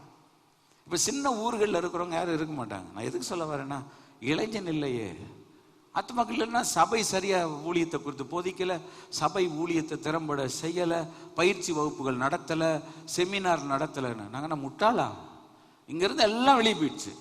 இந்த மாதிரி ஒவ்வொரு சபையும் சொல்லுவாங்க, இளைஞன் இல்லையே நான் எங்கே போவேன் என்று சொல்லி கேட்பார். ஒருவேளை இந்த ப்ரோக்ராம் மூலமாக சென்னையில் உள்ளவங்க அதை கேட்பாங்க, கேட்டுட்டு எனக்கு ஃபோன் பண்ணலாம். I don't care. அவங்க பண்ணும்போது நான் பார்த்துக்கிறேன், சரியா? அடுத்தவங்க கஷ்டப்பட்டதுலேயே நீங்கள் எவ்வளோ காலம் கதிரை ஓட்டுவீங்கன்னு. கர்த்தர் மனுஷன் எதை செய்யறேன்னா அதை திரும்ப அறுப்பான், அதானே? நம்ம என்ன செய்கிறோமோ, நம்ம நன்மை செஞ்சால் நல்லது, கெட்டதை செஞ்சால் கெட்டதாக இருப்போம், கூட தான் இருப்போம். ஒன்றும் பண்ண முடியாது. இந்த பைபிள் எனக்கும் உங்களுக்கும் நம்ம எல்லாருக்கும் ஒன்று தான். அவன் எவ்வளோ அழுதுருப்பான் பாருங்க. அதான் இங்கே சொல்லுது, இவனை நம்ம விற்கும்போது அவன் எப்படி அழுதான் அதுதான் கேட்குது. ரூபனோலை பார்த்து இளைஞனுக்கு விரோதமாய் பாவம் செய்யாதிருங்கள் சொல்லவில்லையா? நீங்க கேளாமல் போனீர்கள், இப்பொழுது அவன் இரத்தப்பழி நம்மிடத்தில் கேட்கப்படுகிறது. சார் ரூபன் ஒன்றும் பெரிய பாஸ்டர் கிடையாது சார், ரூபன் ஒன்றும் பெரிய சபை மெம்பர் கிடையாது, மூத்த மூப்பரும் கிடையாது. ஆனால் அவன் சொல்கிறான், பிரசங்கம் பண்ணுறான். சில நேரத்தில் நமக்கு சில கேட்பாங்க, ஏன் நீ என்ன எனக்கு என்ன பிரசங்கம் பண்ணுறது, நீங்கள் என்ன எனக்கு சொல்கிறதுன்னு. உண்மை எல்லாரும் சொல்ல தான் செய்வாங்க. இளைஞனுக்கு விரோதமாய் பாவம் செய்யாதுன்னு சொல்லவில்லையா?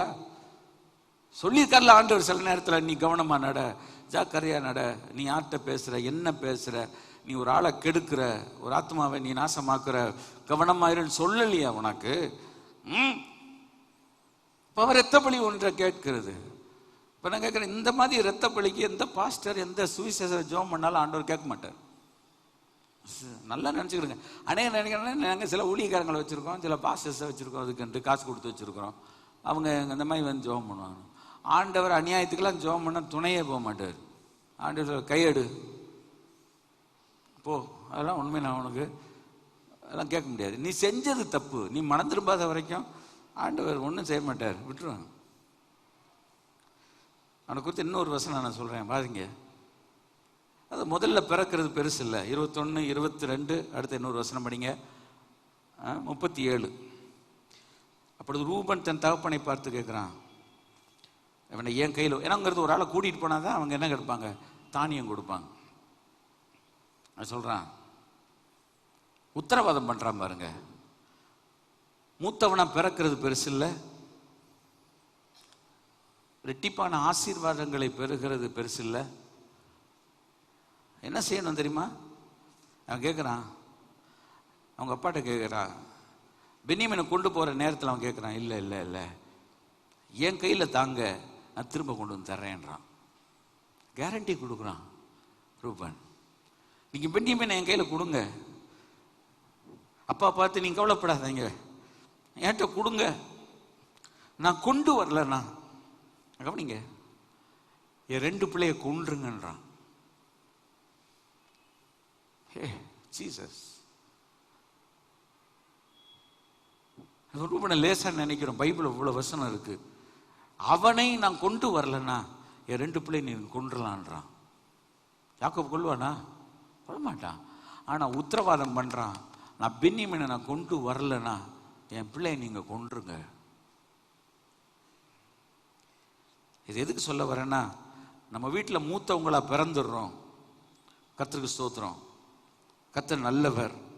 ஆனால் மூத்தவரிடத்துல தான் ஆண்டவர் கேள்வி கேட்பார். நீங்கள் சில நேரத்தில் கேட்கலாம், பாஸ்டர் நாங்கள் ஒரு ஆள் ஒத்த பிள்ளையா பிறந்தேன், ஒத்த பிள்ளையா வளர்ந்தேன்னு. உங்களுக்கு வேற நிறைய கணக்கு கேட்பார். உன் சகோதரன் ஆப்பேல் எங்கே, வேர் யுவர் பிரதர் ஏப்பல்.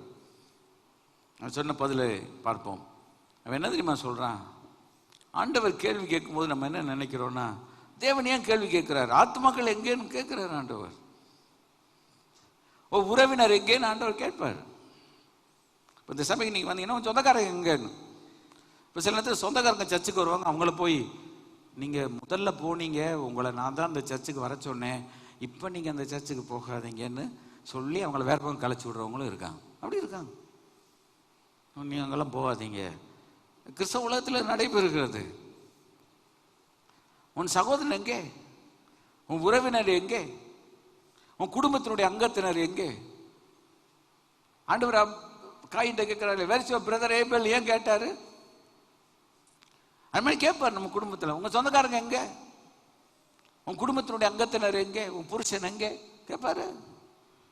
உன் மனைவி எங்கே, உன் பிள்ளைகள் எங்க எங்க இருக்காங்க, அவங்க எல்லாம் அந்த நேரத்தில் அவங்க என்ன பண்ணிட்டு இருக்கிறாங்க கேட்பார். நம்முடைய அயலகத்தாரை கேட்பார். இப்போ நம்ம சர்ச்சுக்கு வரோம், டெய்லி நமக்கு தெரியும், அக்கம் பக்கத்தில் நம்மளை பார்த்துக்கிட்டே தான் இருக்காங்க. அவங்க சொன்னால் நம்ம சொன்னால் சில நேரத்தில் அவங்க கேட்க மாட்டேன்றாங்க, போகட்டும். ஆனால் நம்ம குடும்ப ஜெபத்தில் ஜெபிக்கணும், அவர் ரட்சிப்புக்காக ஜெபம் பண்ணணும். ஏதாவது ஒரு தருணத்தை எதிர்பார்க்கணும். அந்த தருணம் வரும்போது நேராக போய் நின்று அக்கா ஒரு சின்ன ஜெபம் பண்ணுறேன், அக்கா இந்த ஒரு சின்ன ஜெபம் பண்ணுறேன். எனக்கு துணி தைக்கிற டெய்லருக்கு நான் ஜெபம் பண்ணியிருக்கிறேன். அவர் தனியாக ரூம்குள்ளே கூப்பிட்டு போய் அவர் சங்கோஜப்படுவார்னு உங்களுக்கு நான் ஜெபம் பண்ணுறேன்னு ஜெபம் பண்ணியிருக்கிறேன். ஆனால் பல வருஷம் அவருக்கு தெரியும். ஆனால் அவர் ரட்சிக்கப்படும் நான் ஜெபம் பண்ணியிருக்கிறேன். அன்றைக்கி ஒரு காலில் அடிபட்டிருக்கும் போது அவங்க ஃப்ரெண்ட்ஸ் இருந்தனால அவர் அப்படி கொஞ்சம் திணறாரு. ஆனால் I was there with him. ஒன்றும் கவலைப்படாதீங்க, ஜெபம் இல்லாமல் சுகமாயிரும், உன் கால் மறுபடி பழசாயிரும், நல்லபடியாக மாறிடும், கவலைப்படாதே. அப்போ நம்ம மேலே மரியாதை இருக்கு அவருக்கு. எப்போ போனாலும் நம்ம தெருவில் இருக்கவங்க எல்லாரும் நம்ம சொல்கிற எல்லாத்தையும் ஏற்றுக்கொள்ளாட்டாலும் நம்மளை பார்த்தா சலீட் பண்ணுவாங்க. நம்மளை டெய்லி பார்க்குறாங்க. நம்ம தெருவில் எல்லார காட்டிலும் நம்மிடத்துல தேவ கிருபையும் தேவனுடைய அன்பும் இருக்கிறதை பார்க்கும்போது அவங்க உடனே ஆலயத்துக்கு வரட்டா கூட நம்மை பார்த்து 2 கரங்களை கூப்பி கும்பிடுவார்.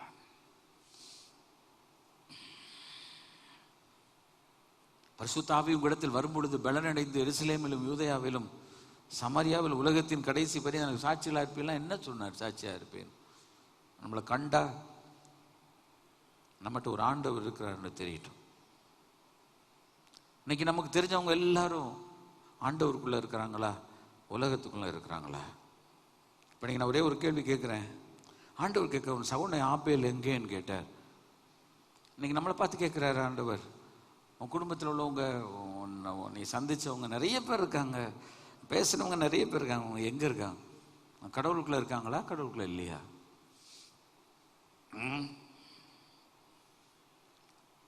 அவங்களுக்கு கர்த்தர் தெரியுமா தெரியாதா? அவங்க பாவத்துக்குள்ள வாழ்றாங்களா, பரிசுத்தமா வாழ்றாங்களா? நம்ம கேட்டா நம்ம என்ன சொல்றோம்? What I will say?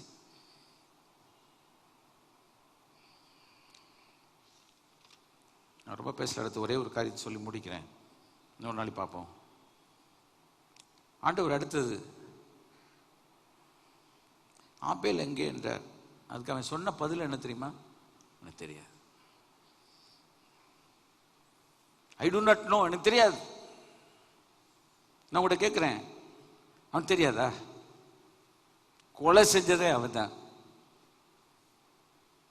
தன் சகோதரன் போட்டதே அவன் தான். ஹலோ,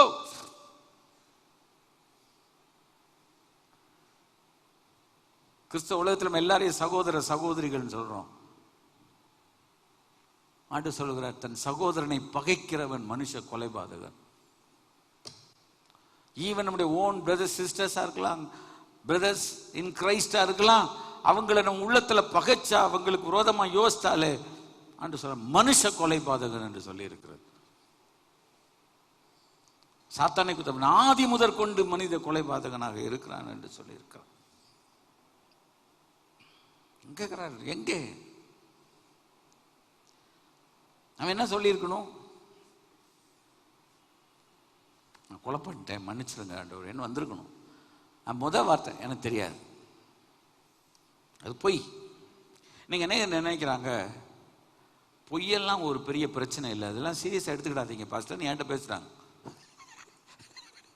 பொய்யெல்லாம் ஒன்றும் பெருசு இல்லைன்ட்டு. வெளிப்படுத்தின விசேஷம் 21ஆம் அதிகாரம் 8ஆம் வசனத்தை வாசிங்க. மிஷனரி சண்டே தானே. பயப்படுகிறவர்களும் அவிசுவாசிகளும் அருவருப்பானவர்களும் கொலைபாதகரும் விபச்சாரக்காரரும் சூனியக்காரரும் விக்கிரக ஆராதனைக்காரரும் பொய்யர் அனைவரும். கடைசியில் ஆண்டவர் யாரை இன்க்ளூட் பண்றாருன்னா பொய் சொல்றவங்களையும் சேர்த்துட்டார், அட்டாச் பண்ணிட்டார். பொய்யர் அனைவரும். நம்ம என்ன நினைக்கிறோம் இன்னைக்கு கிறிஸ்தவ உலகம் என்ன நினைக்கிறேன்? அதெல்லாம் ஒன்றும் இல்லை சார், சில பொய் சொல்லலாம். சில பொய், சின்ன சின்ன பொய்யெல்லாம் செஞ்சு சொல்லிக்கலாம். ஆண்டவர் அதெல்லாம் ஒன்றும் பண்ண மாட்டார். நான் சொல்லுவேன், இந்த உலகத்தில் ஒரு பிஸ்னஸ் இருக்குது. அந்த பிஸ்னஸுக்கு எது தெரியுமா முதலீடு? பொய் தான் முதலீடு. அவங்ககிட்ட ஒரு ரேட்டு, இவங்ககிட்ட ஒரு ரேட்டு, அடிச்சு பேசும். கோயிலில் வா, சத்தியம் பண்ணுறேன், நான் தாண்டுறேன்னுவான், பிள்ளைய போட்டு தாண்டுறேன் அப்படின்னு. எனக்கு இந்த இடத்த விற்கிறதுல இவ்வளோ ஒரு லாபம் எனக்கு வேணும், அது கேட்கறது வேற. ஆனால் டோட்டலாக பொய் சொன்னா அது விளக்கம் என்ன இருக்கு? அப்படி ஒரு வருமானம் நமக்கு வந்து அது ஆசீர்வாதமாக மாறும்னு நினைக்கிறீங்க? அது நம்முடைய வாழ்க்கையில் என்னைக்கு இருந்தாலும் அது ஒரு நித்தியமான பலனை கொண்டு வரும்னு நினைக்கிறோம்? கிடையாது, அது வராது. ஃபஸ்ட் எப்படி பிழைக்கிறது? எனக்கு இவ்வளோ பெர்சன்டேஜ் வேணும், என் உழைப்புக்கு ஊதியம் வேணும், கேட்கலாம், தப்பு இல்லை. ஆனால் பொய் சொன்னோம்னா இரண்டாம் மரணமாகி அக்னியும் கந்தவும் எரியில கடலிலே பங்கடைவார்கள். நம்ம பொய்னால சம்பாதிச்சு வாங்குற பொருள் நம்மளோட இருக்குமா, நிற்குமா? உழைச்சே சம்பாதிக்கிறது நிற்கலையே, அது எப்படி நிற்கும்? சரி, பொருள் போகுது வருது. ரெண்டாம் மரணமாகிய அக்னியும் கந்தகும் எரியில கடல்ல பொய்யில பேசுறவங்கள தூக்கி உள்ள போடுவாருன்னு இருக்கு. நான் சொல்லல, பைபிள் சொல்லுது சார். யோவான் சுவிசேஷம் 8ஆம் அதிகாரம் 44ஆம் வசனம் இயேசு சொன்னார். கவனியுங்கள், வாசிப்போம். யோவான் 8:44 ஆண்டவர் சொல்றார், நீங்கள் உங்கள் பிசாசாகிய பிசாசினால் உண்டானவர்கள், நீங்கள் பிதாவின் இச்சையின்படி செய்ய மனதாக இருக்கிறீர்கள். ஆதி முதல் கொண்டு மனுஷ கொலை பாத்துக்கன்னு சொல்லிட்டு சத்தியம் அவனிடத்தில் இல்லை, அவன் சத்தியத்தில் நிலை நிற்கல, அவன் பொய்யனும் பொய்க்கு பிதான்றார். He is a liar and a father of liar. இந்த உலகத்தில் முதல் மர்டர் நடக்கிறதுக்கே அவன் தான் காரணம். வாஸ்து முதல் அதிகாரத்தில் ஒரு மர்டர் நடக்குது பார்த்தீங்களா ஃபேமிலிக்குள்ள, அந்த மர்டருக்கே காரணம் அவன் தான். அவன் பொய்யனும் பொய்க்கு அவன் பிதாவுமாய் அவன் இருக்கிறான். பரிசுத்த நாமத்துக்கு மகிமை உண்டாவதாக. யாரை சொல்றாரு? சாஸ்திரம் தானே சொல்றாரு. அப்போ பொய் யார்கிட்ட இருந்து வருது? பொய் ஏசுட்ட இருந்து வராது. கைகளை உயர்த்து கதிரமே. ஏசு பொய் சொல்லணும்னு அவசியமே கிடையாது. ஏசு பொய்யை வச்சு முதலீடு பண்ணணும்னு அவசியமே கிடையாது. ஏசு பொய்யை வச்சு சம்பாதிக்கணும்னு அவசியமே இல்லை. அதனாலதான் சில தொழில்களில் பொய் ஜாஸ்தி இருக்குதுன்னா அதுல ரொம்ப பயப்பட வேண்டியது இருக்கிறது. கடவுள் பயந்தவங்க தான் அதில் காப்பாற்றப்படுவாங்க. இல்லை, பொய் சாட்சி இயேசுவின் ரத்தம் ஜெயம் நினைக்கிறோம். அதனால நமக்கு ஆசீர்வாதம் கிடையவே கிடையாது. பொய்யனும் பொய்க்கு பிதாவுமாய் இருக்கிறான். நீதிமொழியின் புஸ்தகம் 6ஆம் அதிகாரம் 17ஆம் வசனம். நீதிமொழியின் புஸ்தகம் 6ஆம் அதிகாரம் 17ஆம் வசனம் வாசிக்கிறேன், கவனியுங்கள். 6 காரியங்களை கர்த்தர் அருவருக்கிறார், 7 அவருக்கு பிடிக்காது, அருவருப்பானது. அதை குறித்து சொல்லி இருக்கிறது பொய் நாவு என்று சொல்லியிருக்கிறார். அருவருப்புன்றது வேற, பிடிக்காதுன்றது வேற, அருவருப்புன்றது வேற, சீன்றது எது வேற.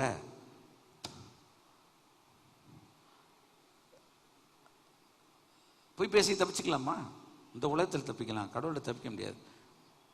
6 காரியங்களை கர்த்தர் வெறுக்கிறார், 7 அவருக்கு அருவருப்பானவைகள் சொல்லும்போது, ஒருத்தர் ரொம்ப பொய் பேசுறாங்கன்னா ஆண்டவர், நம்ம என்ன நினைக்கிறோம், நான் பொய் பேசிக்கிட்டே இருக்கிறேன், நிறைய பேர் என்கிட்ட பேசுறது இல்லை, நான் அப்படி ஒதுக்கி தான் நான் வாழ்றேன் அப்படின்ட்டு யோசித்து பார்க்கணும். எதனால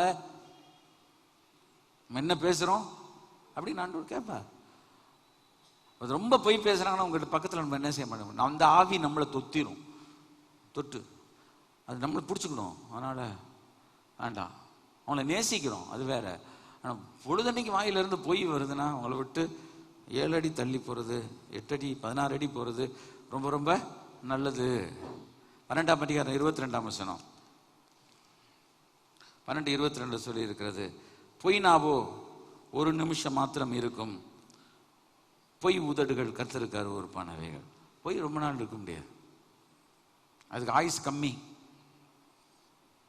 ஆயுஸ் ரொம்ப கம்மி.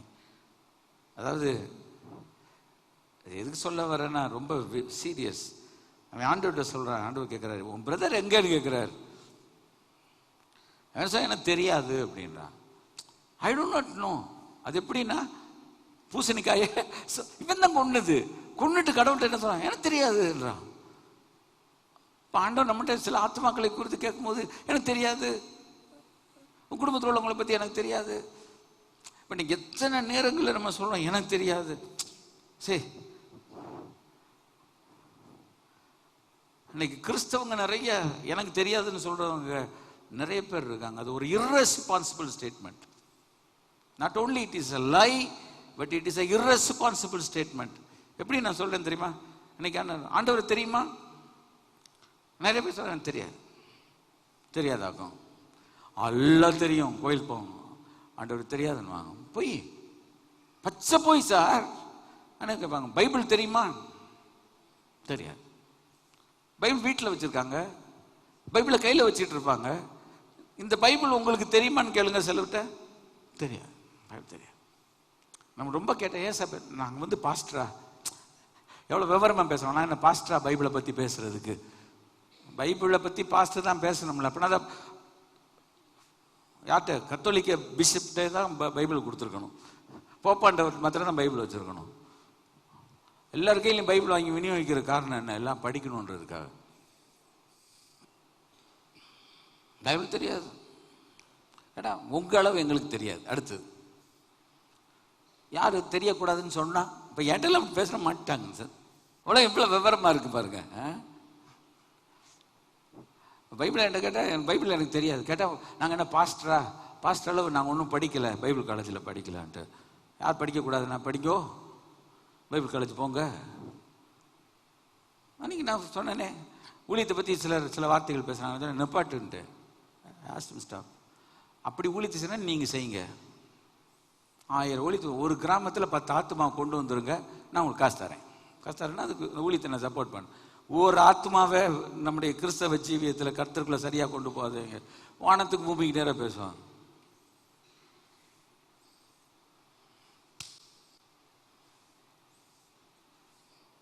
வேறு அநேக சத்தியம் தெரியாது. சத்தியம் தெரியுமா? சத்தியம் தெரியாது.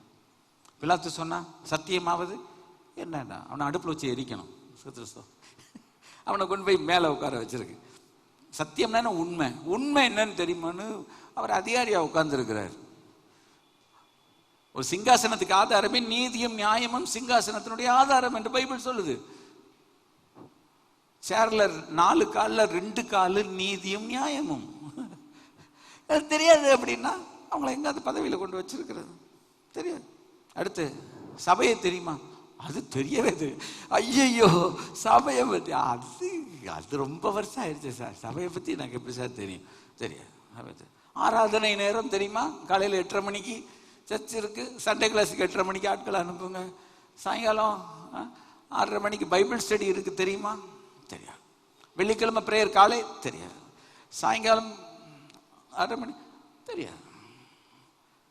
வரலனால தெரியாது, வந்தா தெரியும். சனிக்கிழமை சாயங்காலம் 6 மணிக்கு யூத்துக்கு கிளாஸ் இருக்கு தெரியாது. எனக்கு தெரியாது. ஆண்டவர்கிட்ட இவ்வளவு தெரிஞ்ச ஆண்டவர்கிட்ட தெரியாதுன்னு ஒருத்தர் பேசும்போது ஆண்டவர் என்ன சொல்வாரு? அப்படியே உட்காந்துக்கிட்டு சிரிச்சிட்டே இருப்பார். எல்லாம் தெரிகிறவர்கிட்ட போய் நம்ம எனக்கு ஒன்றும் தெரியாது அப்படின்னா, சரி உன் தலையெழுத்து. சுவிசேஷ வேலை நான் தெரியுமா? தெரியாது. ஆவிக்குரிய கூட்டங்கள் தெரியுமா?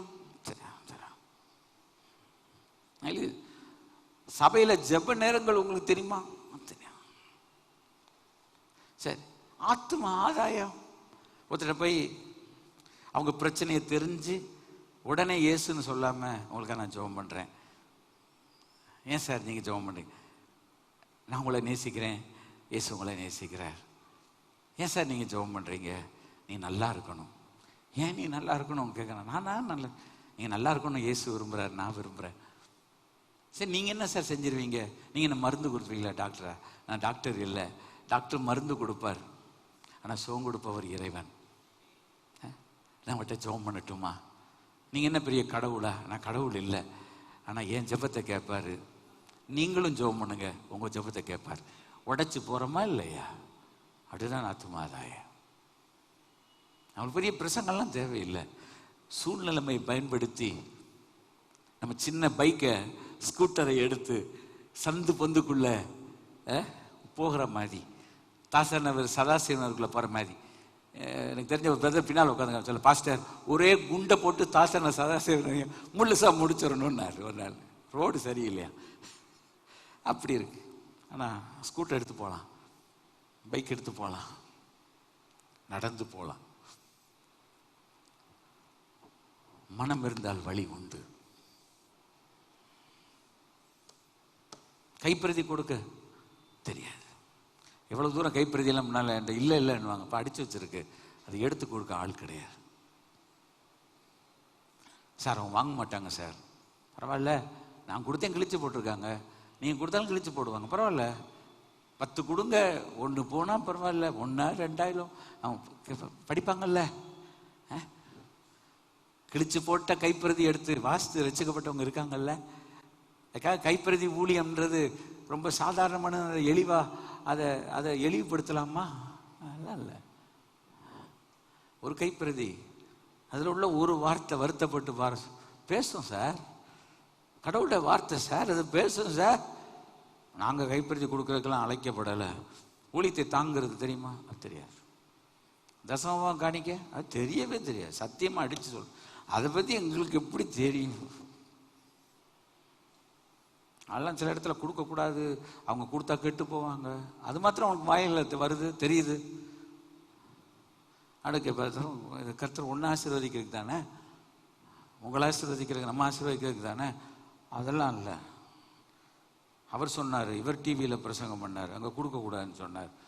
அங்கே போயிருங்கன்னு நான் தோத்துறோம். அவங்க உங்களை வந்து பார்க்கட்டும். Jesus Christ. சரி, வியாதியில் அழிந்து போகுதல் தெரியாது. வச்சத்தில் ஒருத்தர் சோகம்லன்னா அவங்கள தெரியணும் நமக்கு. இந்த கொரோனாவில் உலகத்தில் எத்தனை பேர் செத்து போனாங்க. நீங்கள் நம்மளை கர்த்தர் உயிரோட வச்சிருக்கிறார். நம்ம நல்லவங்கன்னு இல்லை, அவங்கள காப்பாற்றி இருக்கிறார். நம்மளோட வாழ்க்கையில் எனக்கு தெரியாது, சத்துடைய போராட்டம் தெரியாது, இயேசுடைய 2ஆம் வருகை தெரியவே தெரியாது. தோத்துறோம். நான் ஒரு வீட்டுக்கு போய் ஜெபம் பண்ணிட்டு வந்திருக்கேன். எனக்கு பிறகுதான் தகவல் வந்துச்சு.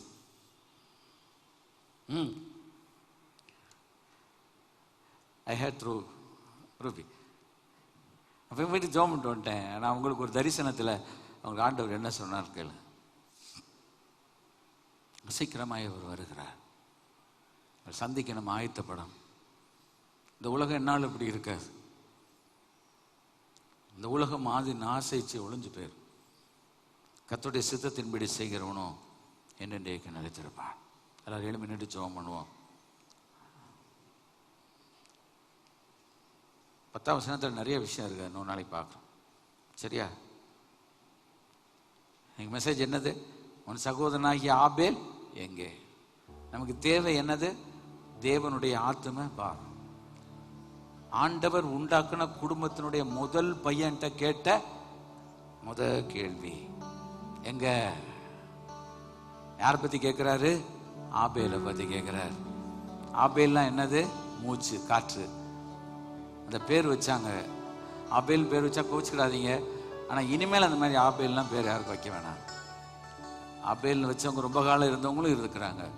ஆனால் ஆபேல் இங்கே பைபிளில் காற்றுன்னு தான் போட்டிருக்கு. கொஞ்சம் ஷார்ட் லைஃப். கொன்னவனே என்ன சொல்கிறான்? கடவுள் கேட்குற எங்கன்ற.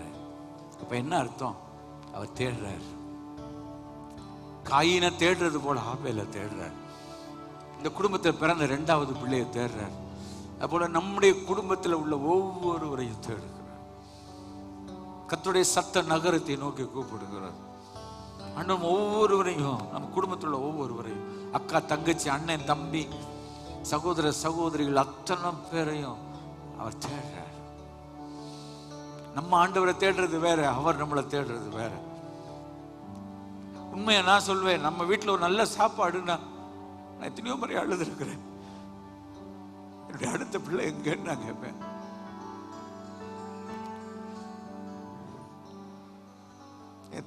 என் உள்ளம் இன்னி நல்லா சாப்பிட்றான்னு நினைச்சு, அவன் நல்லா சாப்பிட்றான்னு நினைச்சு சந்தோஷப்படுற கிடையாது. இன்னொரு பிள்ளை உங்க குடும்பத்தில் அப்படி தேடலையா நீங்க? Where is your brother Abel? Where is your sister? Where is your mother? Where is your father? Jesus, may the Lord speak to your heart. May the word of the Lord pierce your heart. Jesus, அவர் கேட்கிறார், உருத்தா கேட்கிறார், அசையோடு கேட்கிறார், எங்க எங்க? அவன் கொன்னுட்டான், கொன்னுட்டு தெரியாதுன்றா. கடவுள் கேட்கிறார், என்ன செஞ்ச நீ? தமிழ சொன்ன, என்ன பண்ண நீன்னு கேட்கிறாரு. என்ன பண்ணடா, என்ன பண்ணடா நீ, என்ன பண்ணிட்டடா நீ? ஆதியாகமத்தை வாசிக்கும் போது இந்த மாதிரி வார்த்தைகளை உள்ளத்தை குத்தி எடுக்குது. அதனாலதான் அந்த மிஷனரி சேலஞ்சா அந்த வார்த்தையை உள்ள கொடுத்தேன். ஒவ்வொரு கடவுளுடைய பிள்ளையும், நான் ரசிக்கப்பட்டேன், நான் பரலோகத்துக்கு போவேன் அப்படின்ட்டு நம்ம மாறி தட்டிட்டு, நான் மாத்திரம் மோட்சத்துக்கு போயிடுவேன், நான் வெண் வஸ்திரம் ஊர்த்திடுவேன், நான் கிரீடத்தை வச்சிருவேன் தலையில, நான் கிண்ணறத்தை வச்சு ஆடி பாடுவேன், எல்லாம் ரைட்டு. ஃபேமிலி மெம்பர்ஸ் எங்க இல்ல கேட்பார்ல, எங்க ஏசாமிக்கு அந்த ஆத்ம பாரம் இருந்துச்சு தெரியுமா உங்களுக்கு? அதுக்காக கடைசி சொட்டு ரத்தத்தை கூட அவர் சிந்தினார். அவர் ஏசாமி தான் அந்த வீட்டுக்கு மூத்த பிள்ளை தெரியுமா உங்களுக்கு? நம்ம எல்லாம் பிரதர்ஸ் அண்ட் சிஸ்டர்ஸ். ஏசாமி மாத்திரம் அன்னைக்கு நம்மளை தேடலைன்னா நம்ம இன்னைக்கு இந்த இடத்துல வந்திருக்க முடியாது. 100 ஆடுகள்ல ஒரு ஆடு காணாம போனாலும் 99 வனாந்திரத்துல விட்டுட்டு ஒரு ஆடை தேடி போனார் ஆண்டவர். 10 வெள்ளிக்காசுல 1 காணாம போனாலும் விளக்க கொளுத்தி வீட்டை கூட்டிட்டு அதை காணாம போன வெள்ளிக்காசு எங்க இருந்தா ஆண்டவருக்கு. தகப்பனுக்கு 2 பிள்ளைனாலும் ஒரு பிள்ளை காணாம போனாலும் கூட அந்த ஒரு பிள்ளையின் மேலதான் எங்க ஏன் 2வது பிள்ளைன்னு தேடினார் ஆண்டவர். ஜீசஸ், இந்த கடவுளுடைய உள்ளம். அந்த மிஷனரி சண்டேல ஆண்டோட உள்ளத்தை நான் பார்க்கிறேன். ஆண்டோட கேளுங்க, சாமி உங்க உள்ளத்தை புரிஞ்சுக்கிற எனக்கு கிருபை தான், உள்ளத்தை பார்க்க எனக்கு கிருபை தாங்க ஆண்டவரே. உள்ளத்தை பார்க்கணும் ஆண்டவரே, உள்ளத்தை பார்க்க எனக்கு கிருபை தான் ஆண்டவரே. என் உள்ளத்தை கவர்ந்த ஒருவருண்டு, என் இதயத்தை அவரிடம் கொடுத்து விட்டேன். என் உள்ளத்தை கவர்ந்த ஒருவருண்டு, என் இதயத்தை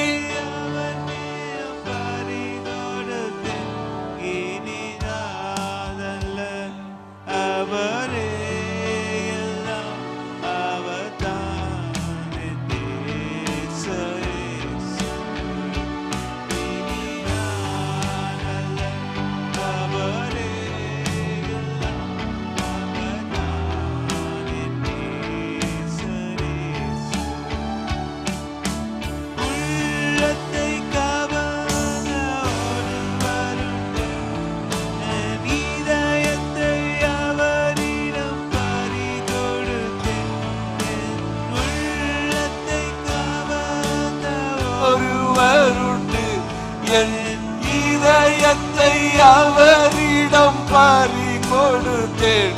இனி நான் அல்ல, அவரே எல்லாம், அவர்தான் என் நேசரேசு. இனி நான் அல்ல, அவரே எல்லாம், அவர்தான் என் நேசரேசு.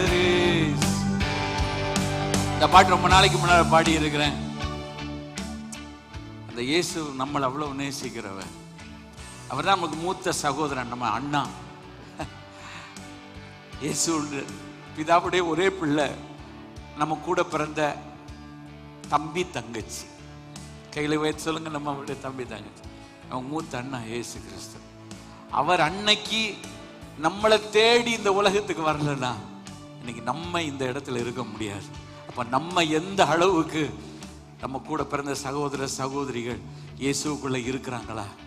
அவர் பிள்ளையா மாறிட்டாங்களா? அவரை ஏற்றுக்கொண்டுட்டாங்களா? அவங்க ஆண்டவருடைய ராஜ்யம் வருவாங்களான்னு எவ்வளவு நம்ம உள்ளத்துல உறுத்து இருக்கணும். நம்ம உலகத்தில் உள்ள பணம், ஆஸ்தி, சம்பாத்தியம், இதுக்காக நம்ம உலகத்துல ஓடணும்னு நினைக்கிறீங்களா? இல்லை. நம்ம சர்ச்சில் அன்னைக்கு ஒருத்தர் கேட்டுக்கிட்டேன், ஏன் சார் உங்கள் பிள்ளை உங்கள் கூட இருந்தால் நல்லது தானேன்னு கேட்டேன். உங்கள் பிள்ளை இல்லை சார், இல்லை பாஸ்டர், அவங்க பணம் அவங்களுக்கு ஃபைனான்ஷியல் அவங்களுக்கு வேணும் அப்படின்னு. நான் அவங்கள நேசிக்கிறேன், ஆனால் எனக்கு வருத்தம் இல்லை தெரியுமா? 2 பிள்ளைகளும் நல்ல இடத்துல இருக்குது, ஏகப்பட்ட சொத்து இருக்குது. என்ன அந்த பிள்ளைகள் காசு சம்பாத்தியம் பண்ணி என்ன பண்ண போகிறேன்? அவங்க அப்பா அம்மாவுக்கு பக்கத்தில் இருந்து உதவி செய்யலாம். என்ன அங்கே சம்பாத்தியம் பண்ணி அவங்க கோடி கோடியாக சேர்த்து என்ன பண்ணணும்? இந்த உலகத்தில் எதையுமே கொண்டு போக முடியாது. கட்டின வீடும் நிலம் பொருளும் கண்டிடும் முற்றார் உறவினரும் கூடு விட்டு உன் ஆவி போன கூட ஒன்று கூட வராது. இன்னும் அங்கேருந்து சம்பாத்தியம் பண்ணணும். அங்கே இருக்கிறதுல 1,30,000 கிடைச்சா கூட இங்கே நிம்மதியாக இருந்து நீங்கள் நல்லா இருக்கலாம். ஏன்னா இந்தியா இயேசுவுக்கு தேவை. இந்தியாவில் ஏகப்பட்ட மக்கள் இருக்கிறாங்க, 150 கோடி இருக்கிறாங்க. வலதுகை கிடைக்க வித்தியாசம் அறியாத ஜனங்கள் இருக்கிறாங்க. இவங்க ரட்சிக்க பிறகு நான் ஏதாவது ஒரு வேலை செய்யணும். என் உள்ளத்தை கவர்ந்த ஒருவருண்டு, என் இதயத்தை அவருக்கு பறிகொடுத்து. என் உள்ளத்தை கவர்ந்த ஒருவருண்டு, என் இதயத்தை அவருக்கு பறிகொடுத்து. இனி நான் அவரே எல்லாம் அவர்தான் என் நேசரே. இனி நான் அல்ல, அவரே எல்லாம் அவர்தான் நேசரே. நான் சொல்லுவோம், இனி நான் அல்ல, அவரே எல்லாம் அவர்தான் சரே. கையில தட்டி கர்த்தரை ஸ்தோத்திரம் பண்ணுவோம். நீங்க சொன்னதை மறந்துடாதீங்க. ரூபன் மூத்த பிள்ளை, ஆனா பொறுப்புள்ள பிள்ளையா அவன் இருந்தான். மூத்த பிள்ளையா இருக்கிறது பெருசு இல்லை. புத்திர சேஷ்ட புத்திர ஆசீர்வாதம் 2 பான பங்கு இருக்கு. ஆனா அவனுக்கு தான் பிரதர் யோசேப்ப கொன்றக்கூடாதுன்னு காப்பாத்துற ஒரு நல்ல உள்ளம் அந்த ரூபனுக்கு இருந்துச்சு.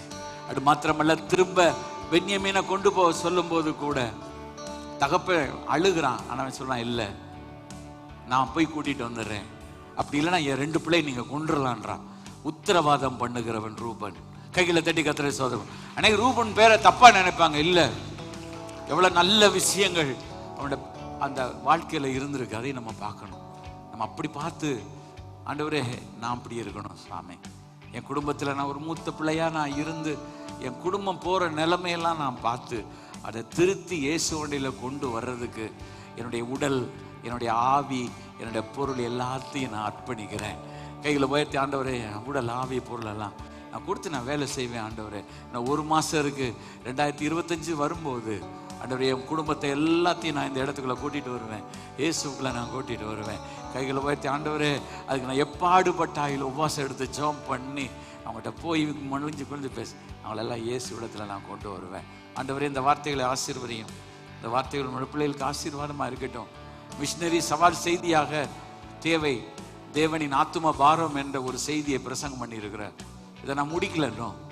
ஆண்டவரே அந்த பாரத்தினால் ஒருவரை நிரப்பும், ஆத்தும பாரத்தால் நிரப்பப்போ நம்ம நல்லா ஜெபம் பண்ணுவான். இந்த செய்தியை கேட்குற ஒவ்வொருவருக்கும் ஆத்தும பாரத்தை தாங்க, ஆத்தும தரிசனத்தை தாங்க.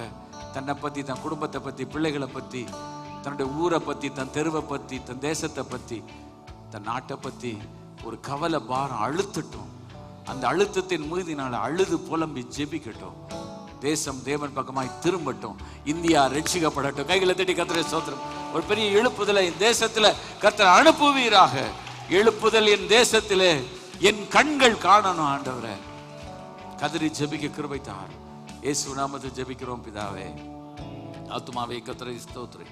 என் முழுவதுமே பரிசு நாமத்தை ஸ்தோத்திரி. என் ஆத்துமாவே கர்த்தரை ஸ்தோத்திரி. அவர் செய்த சகல உபகாரங்களையும் மறவாதே. ஆமென். என் ஆத்துமாவே கர்த்தரை ஸ்தோத்திரின்னு சொன்னோம்ல. இப்போ ஆண்டவர்கிட்ட சொல்லுவோம், நன்மையும் கிருபையும் என்னை தொடரும், நான் கர்த்தருடைய வீட்டிலே நீடித்த நாட்களாய் நிலைத்திருப்பேன். இப்பொழுது நம்முடைய கர்த்தராகிய இருக்கிற இயேசு கிறிஸ்துவினுடைய கிருபை, பிதாவாகிய தேவனுடைய அன்பு, பரிசுத்த ஆவியானுடைய அந்யோன்ய ஐக்கியம், சந்தோஷம், சமாதானம் நம்மளோடு இன்றைக்கு சகல பரிசுத்தவான்களோடு வருகை புரிந்து இருப்பதாக. கர்த்தர் நம்மை ஆசீர்வதிப்பார்.